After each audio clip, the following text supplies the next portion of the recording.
बलूचिस्तान में शराब की फैक्ट्रियों को लाइसेंस जारी। हसबेला में शराब के 3 कारखाने बनाए जा रहे हैं। इसी हवाले से मजीद जानते हैं अपने ब्यूरो चीफ मलिक नदीम से। जी मलिक नदीम, तफसीलात से आगाह कीजिएगा।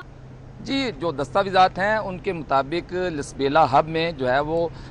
शराब के 3 कारखाने उनको अलाउ किया गया है और ये जो कारखाने हैं इनको इजाज़त 2018 में मिली थी और एक हिंदू जो है रमेश कुमार नामी हिंदू के नाम पे ये जो है वो लाइसेंस जारी किया गया था, लेकिन इसमें 2 मुसलमान डायरेक्टर भी हैं और इनका मकसद ये है कि चूँकि सिंध में जो है वो शराब का ज़्यादा इस्तेमाल होता है, 70% जो है वो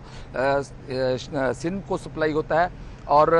लसबेला हब में यानी कि बहुत ज़्यादा टैक्स नहीं है, टैक्स बहुत कम है और इसका असल पर्पस जो है कि वहाँ से ये जो शराब होगी स्मगल होके दीगर इलाकों में जाएगी और करोड़ों अरबों रुपए का जो एक्साइज ड्यूटी है